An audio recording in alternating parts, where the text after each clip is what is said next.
21-17 Indiana over Fairfield. Just underway here in quarter number 2. Lamoureux out to Selimovic. They work it around the outside of the arc, now to the left wing. Anderson now to the other side to Kendall Magruder. Working her way in, now to the corner to Selimovic. She tries a three, ball nylon. Back to a 1-point game. 9:15 to go here in the first half. Indiana 21, Fairfield 20. Garzone on the right wing. Tries to find the entry to Holmes and overcooked it. And an unforced turnover for the Hoosiers. A team that prides itself on taking care of the basketball. Yeah, only time you see Indiana kind of stray from that norm is when they get a little pressure, especially on the wrong side of the court. That full court press has been the kryptonite for this Hoosier squad so many times. Not seeing it so far yet from Fairfield. Anderson now to Magruder. She drives in, tries to find the pass, and it's another turnover on the other side. Very similar, trying to find Gallagher. To that point, Indiana ranked 12th in the country in assist to turnover. Part of that's the high assist rate, but also a low turnover rate. Holmes now to Garzone on the left side, behind the arc, looking for more McNeil. She finds her on the opposite side. Scalia, wide open, three ball, and she gets it. That's what they need from Sarah Scalia. Back to a 4-point lead for the Hoosiers. Gallagher now to Anderson outside the arc. Star freshman. Lamoureux driving in, will kick it back outside. Another drive this time from Gallagher, the grad transfer out of Bryant.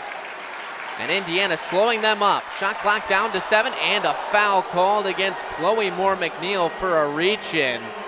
And that's a big break for Fairfield, who are late in the shot clock. Yeah, talk about a bailout there. I mean, you know, you're going to call that, you got to protect the cylinder, but I don't know. It's been a pretty loosely called game so far. That one's a bit out of the norm. Magruder, a catch-and-shoot three ball in the corner, bounced off the front iron, but recovered by Brown. Brown now, her turn for a corner three, bullseye. We're trading threes here in Bloomington. Garzone quickly the other way. She tosses it and turns it over. It's stolen away by Magruder. Great pass into the paint. The layup is good from Anderson. And Fairfield have the lead 25-24 with 7:36 to go in the half. Moore McNeil works past a press, works herself in, tries to get the layup, no good, and Brown the rebound. She'll slow it up, now to Anderson on the far side, a catch and shoot three, that time bounces out, and the rebound collected and secured by Sydney Parrish. A few turnovers from the Hoosiers, and Fairfield find themselves leading against Indiana on their home court. Scalia, catch and shoot three, that one bounces out, and Selimovic the rebound. Leading rebounder for this Stag squad. Brown to Magruder, she's covered by Moore McNeil. Right wing, Mackenzie Holmes, not where she wants to be found, but near the outside of the arc, but tips the ball away, and it'll stay Stag basketball under their own basket. Yeah, so far we've seen a few times Garzone trying to feed it inside to Mackenzie Holmes has resulted in a turnover. Of course, you want to get the All-American involved as much as you can, but if it's not there, it's not there. You can't force it in. Baseline play tossed up right to the Indiana logo to Brown, who collects it on a jump. Guarded by Alexis Borgesser, 7 on the shot clock. Brown working her way in, now against Scalia, tries to go with the right hand, and she gets it to go off the glass. 27-24 Fairfield, 6:25 to go here in the half. They lead Indiana. Moore McNeil finds Scalia, step back three in the corner, rattles out.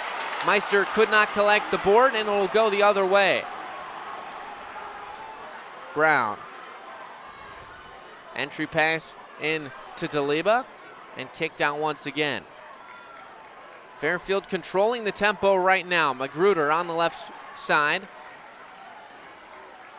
Skip pass across, but intercepted by Alexis Borgesser.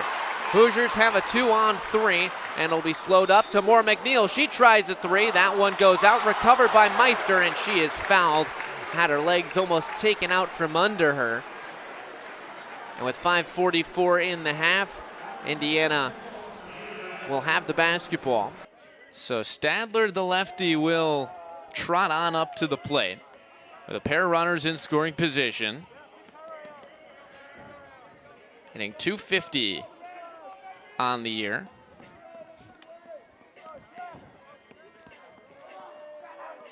Yeah, hit a home run against Northern Kentucky earlier this season. Infield coming in for Butler. Is that a case where, after seeing how out of hand the game got in game one, that the second run of the game could be one of the most crucial? I think so, and especially with a new arm on the mound and two in scoring position, you definitely worry about a potential bunt situation for Stadler. So I think it's the right call to bring the infield in. But if you're Stadler with one out, just get it to the outfield and take the lead here. Takes just outside, ball two.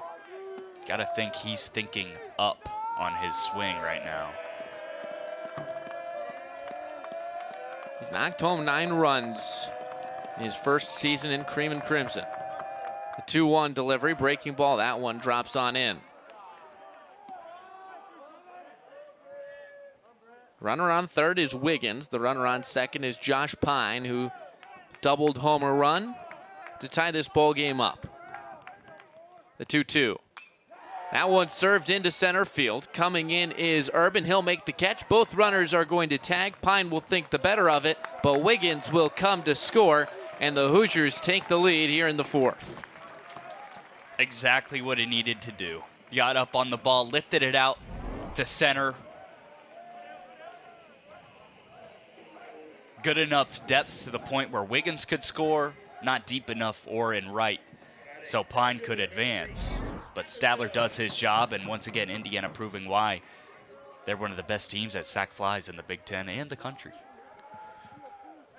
That run will be charged to Rosser, who is also responsible for Pine on second. Matheson, the batter, and a 1-0 count here against the freshman. Sherrard fires, breaking ball in the dirt.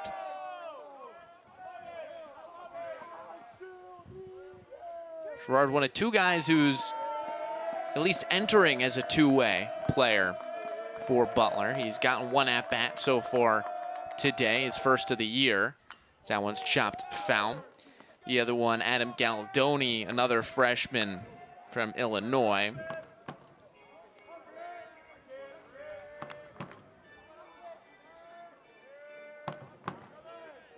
Two balls, one strike to Matheson. Sherrard kicks, delivers inside that, hit him right on the calf area, and that'll bring up Cerny. Bit of a danger zone right now for Butler. Meat of this Indiana order coming up. Cerny singled earlier.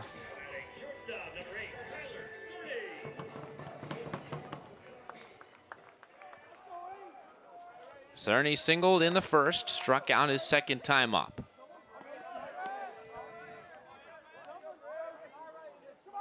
Sherrard comes set and fires in the dirt.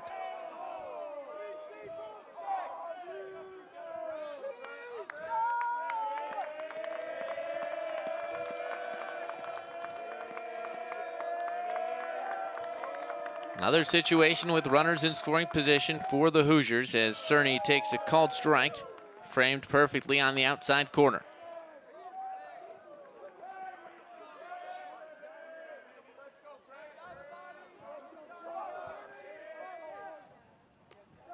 Once again, the breaker missed. Not the sharpest on the breaking stuff so far from Sherrard in the early going. Yeah, the command's been a little bit all over the place. We saw Matheson get hit by one just an at-bat ago. Swing and a tip, though. They call a balk on that? Yeah. Yeah, home plate umpire calls a balk. So both runners advance. You don't see that all too often. I thought maybe at first it was a pitch clock violation, but there were still 6 or 7 seconds left on it. So both runners are going to advance off the balk. And with 2 outs, that's a big mistake. Single very likely could score 2. That one served the other way down the right field line. It is fair. 1 run in to score. A second will come around. Cerny on his way to second. He will stop there. A 2-run double for Tyler Cerny. And the Hoosiers have scored 4 here in the 4th. It was a double dip between Indiana and Maryland this weekend. The Hoosiers and Terrapins squared off in both men's and women's hoops on Sunday. Let's start with the men in College Park. Senior day for the Terps, both these teams desperately in search of late season wins. Here in the first half, Anthony Allele to Xavier Johnson playing close to home and knocks down the 3, ties it at 17. Johnson had 13. Other end, Julian Rees in the paint with the contact, gets the 2 and 1. 25-20 Terps, they led by 10 at half. In the second, Mackenzie Mbako makes a man miss, drives in, gets the 3-point play, cuts it to a 4-point game. 24 points for the freshman, another career high. Tie ball game, transition play for the Hoosiers. They get the steal, and Trey Galloway, the tip, gets the score. Indiana works it all the way back, 66-64. Wouldn't be an Indiana highlight without one of these. Galloway the lob, Khalil Ware the finish. Indiana lead by 8. Under 4. Now Trey Galloway around into the paint. Little runner gets it to fall. Indiana come back to win 83-78, the Hoosiers' 3rd win this season after trailing by 15 or more points. Now to the women at Assembly Hall. Senior day for Mackenzie Holmes. First quarter, Yarden Garzone steps into a 3-ball. Leave her wide open, she'll make you pay. Hoosiers off to a blistering 16-2 run to start. Second quarter, Sydney Parrish drives in off the glass for 2, gives her 1,000 career points, 23-16 Indiana. Third quarter, Sarah Scalia, nasty step back 3 and drains it. She led all scorers with 19 on her senior day. Fourth quarter now. Lexus Bargesser, shortest player on the court, but able to get the rebound and the putback. Hoosiers running riot at home. 71-54 the final from Assembly Hall. Indiana make it back-to-back seasons unbeaten at home in the regular season. That's 31 straight wins. Indiana finishes 3rd in the Big Ten and get the double bye. They'll open out tournament play on Friday night in the 4th and final game of the day. For IU Sports Media, I'm Alex Hynes. It was a homecoming for Minnesota native Sarah Scalia. She knocked down 18 points off the bench. While she'd been in this building before as a fan watching the Minnesota Lynx, this was her first time out there playing on the court. Behind another scintillating 3-point performance, Indiana picked up a 74-68 victory at Purdue. The Hoosiers knocked down 15 threes, the second most in a game in program history. They got 5 from sophomore Yarden Garzone and 6 from sharpshooting senior Sarah Scalia. Indiana's defense was stifling all game long. They held the Hatters under 10 points in 3 quarters and to under 19% from the field overall. Turnovers were aplenty, with both teams struggling to hold on to the ball. The Hoosiers turned the ball over 20 times, 8 more than their season average. The usually sure-handed Chloe Moore McNeil had 6 of her own, a career high.